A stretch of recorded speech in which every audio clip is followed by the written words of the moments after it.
today we are looking at the correlation between luck and risk, preparedness and risk management. I know most of us could be risk takers or are not risk takers, but we shall know today the correlation between luck. Sometimes we feel like it is luck and not a risk that you took, or it is a risk that you took and not luck.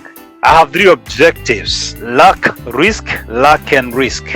And actually the first objective on luck, what I want us to think through, are successful people just lucky? This is the rarest topic in a business forum. So I want to ask you three simple questions on luck. And the first question I want to ask you, have you ever been lucky? Question number 2, are some people just lucky? Question 3, are there people who are just not lucky? So this is how Morgan Housel argues. Just think about this. He says this: Bill Gates went to Lakeside School, one of the only high schools in the world that had a computer.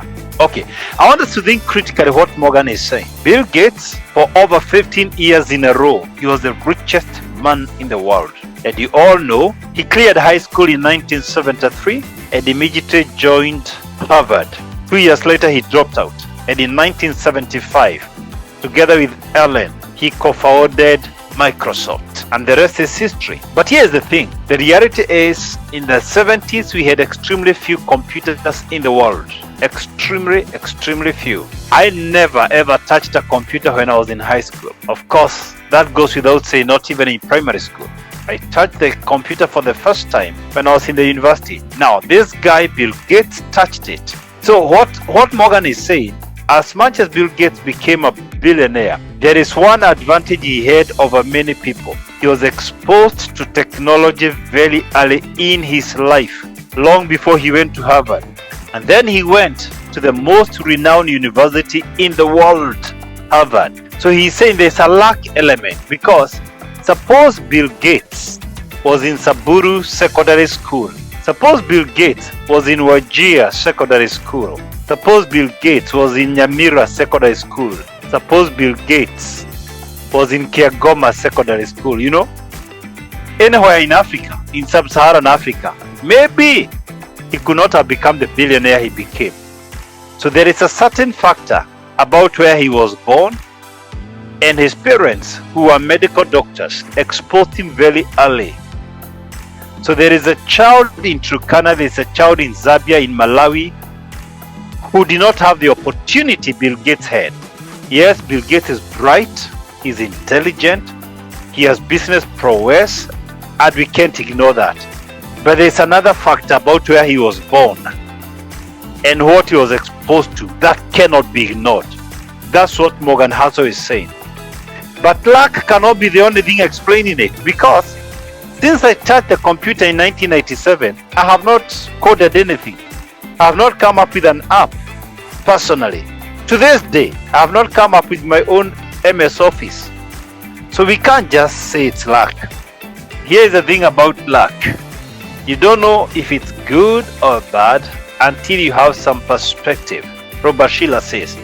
But there is something about investments that cannot be explained logically. There's an element of luck even in investments. Luck can't be denied, but you must be in the sea fishing to catch fish. If you're talking about luck, it's hidden in work. If you can't work, you can't be lucky. There's nobody who gets luck or lucky unless they are working. Luck will find you as you work. Luck does not come to you. You have to get out and get it. And then part 2 is risk. And the question I want us to address is business all about risk. And I want to ask you some 3 basic questions. Question number 1. Is there a business without risk? If we know every business has a risk, why do we get so shocked when we burn figures? Why do we get shocked when we go through a loss? Why do we get shocked when our money is stolen by an employee or a supplier?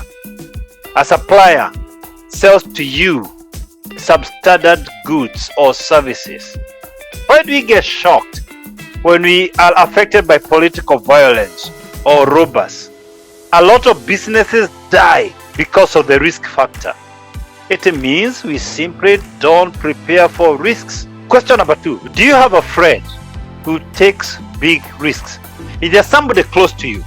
Could be a relative, could be a family member, could be a friend, but you know this person takes big risks. Now let me say this, if you don't have a friend taking risks, change your friends. And you can't help each other. If everybody you have is playing safe, you're in the wrong company. You need people who can challenge you. Now, my question number 3, what's the biggest business risk you've ever taken? Much of what I've learned about business today, I did through trial and error, through experimentation, through burning figures. Then I learned what works from what does not work. I want to give you some 3 facts about risks. Number 1, everyone takes risks, whether you are aware or not. Risk is the only path to success. The fact is, if you look for a job, you've taken a risk. You can be fired. If you're self-employed, it's a risk. Everybody takes a risk. And of course, the more you grow, the higher the risk, because the more you grow in business, the more you grow in employment, the more you grow in self-employment, the bigger the risk. Everybody takes risks, whether you know it or not. When you start earning 1 or 2 million, your mortgage is higher, your loans are higher, your lifestyle is higher, so the higher the risk. So to believe in yourself is actually a risk. And there will never be a time when that risk is too risky, because if you have to do a job, if you have to be employed or to be in business or self-employed, then you believe in yourself. Fact number 2, the older we get, the less risks we take. But I'm not talking about the amount of money, I'm talking about the proportion to what you have. So younger people in their 20s tend to take bigger risks. Some of you lost money in pyramid schemes and other investments. The older you get, the more cautious you tread, the more cautious you become. So you got to exercise your risk muscle, because it grows with time. The more you exercise that risk muscle and you come out alive, the more your risk appetite grows and you're able to take a bigger risk. Fact number 3, men tend to take more risks than women. For example, pick different areas. If you take politics, and especially where people are dying because of what they believe in, you'll find more men than women. If you go to risky behaviors like jumping out of a plane, getting into quarry, sea diving, fighting in the navy, trying to go and kill a terrorist, you'll actually find a lot of men who sign up more than women proportionately. So there are 4 fundamental ways of dealing with risks, managing risks. You can't avoid risks, you can transfer risks. So let me ask you, what type of risks can you transfer? Let me give you an example. If you are an Uber driver, then you can insure the vehicle. The severity, the impact is high, but the frequency is low. It is not likely to happen, but if it happens, that's the end of your Uber business. So where you have high impact but low frequency, you transfer the risk. Then there are certain risks you need to reduce. And I'll give you an example. Let's assume you are operating a restaurant and your employees are stealing money, stealing products, stealing food, stealing spoons, stealing plates, stealing the recipes for your meals, or even stealing from the cashier.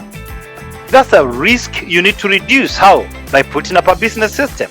Then there are certain risks you need to totally avoid, completely avoid. For example, why open an electronic shop in a high crime area? This is an area where a lot of shops get broken into, and if the robbers break into your shop, they are going to take all the phones, all the laptops, or all the TVs, because electronics are on very high demand by robbers. Why? It is very easy to sell phones, it's very easy to sell computers or laptops. If there is any shop that is easily broken into by robbers, it is electronics, because even if they don't sell, they don't mind having 2-3 TVs in their houses. So if you're opening an electronic shops in a high crime area, it's not worth the risk. Why? The frequency is high of that risk occurring, and the severity, the impact in your business is high. Let's pick some 9 quick risks: compliance risks, operational risks, competitive risks, strategic risks, political risks, technological risks, financial risks, human risks, and reputational risks. What do you do with compliance risks? Compliance risks, what do you do with them? For a fact that Joe will come for you if you don't have a license or a business permit. Yes, exactly, you comply. It's not worth the argument, just comply. What do we do with operational risks? Customers are taking too long in your microfinance or in your bank. Yeah, put up the systems. That's it. Okay, what do you do with competitive risks? What do you do with competition? There are many things you can do to deal with competition. Up level, upgrade, added value, differentiate yourself, be unique. What do we do with strategic risks? Keep reviewing your business strategies. Strategies don't stay put. Now, what do you do with political risks? There are demonstrations in Kenya the other day. They are happening right now in Uganda. They happen the whole world. Demonstrations are a global phenomenon.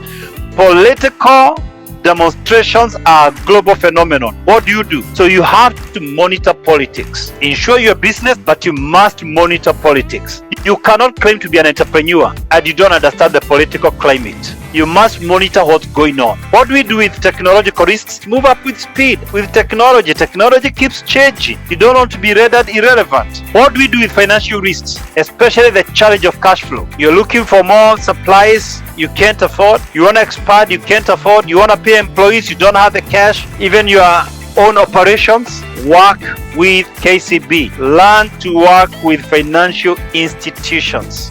You've got to manage your growth. Don't stretch too fast.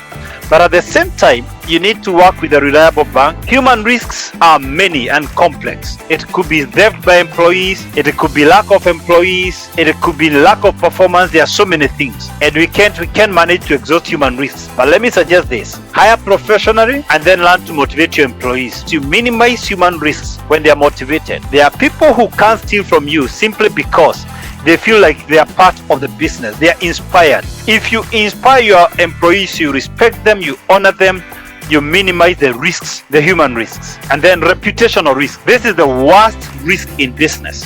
If people spread the rumor that you sell bad cars, you sell bad phones, you sell bad food, if the rumor spreads that you have no character, that's the end of your business. Actually, reputational risk is the worst risk. So deliver quality consistently and be disciplined. So take care of your reputation. So when you don't deliver quality, you damage your reputation. It's not just about character and discipline, but it also includes performance and quality. So let me say this, the higher the risk, the higher the potential for returns. If you're not willing to risk the unusual, you will have to settle for the ordinary. You have to take risks in life, but take measured risks. Take calculated risks. And then our third objective today, luck and risk, is success a combination of luck and risk. So this is what I'm suggesting. Luck can't be quantified, so it can't be emulated. It cannot be copied. It's very individual. So this is in the metaphysics domain. Now, there are so many people who have written about this. Jaco Rivera 2024 has written a lot about risk and luck in the metaphysics domain. Duncan Pritchard and Jesus Navarro, all these people have written about risk and luck in the metaphysics domain. Now, this is a domain of intuition. By the way, nobody can define what metaphysics is properly. Nobody. Because it's something that is very abstract, that involves intuition, that involves how reality is developed. So what I want you to know is this. The fact is this. The higher the risk you take, the more likely the return. So replace the word luck here with return. The higher the likelihood of your return. Success is simply a matter of luck. Ask any failure. What does that mean? People who don't succeed, people who fail, they just say everyone who is successful is lucky. They don't see the other factors like resilience and discipline and hard work and networking and focus and pursuit of purpose and skills. Success is just about luck. The more the chances you take, the higher the likelihood you're going to succeed. The more the chances you take, even by the law of probability, the more the odds of success. This is simple probability. We are all given time. All of us are given time. Time is the greatest equalizer. And number two, every human being is given a chance. Although we have not been given equal chances, we all don't have the same chance, but everybody is given a chance to get out of poverty. And God doesn't just give you one chance. He's the God of a second chance, a third chance, a fourth chance. Everybody is given a chance to succeed. The more risks you take, the higher the chance for luck. Actually, the spiritual term for luck is favor. The spiritual term for risk is faith. Guess what? You cannot have favor without faith. For without faith, it's impossible to please God. So the higher the faith, the more the favor. Because without faith, it's impossible to please God. God can't work with you without faith. So you don't need either, you need both. No matter how much of a risk taker you are, if you don't have God's favor, you will not succeed. If you have God's favor, but you don't have faith, you don't take the risk, you will not succeed. Faith without work is dead. Don't run away from risks, but take calculated risks.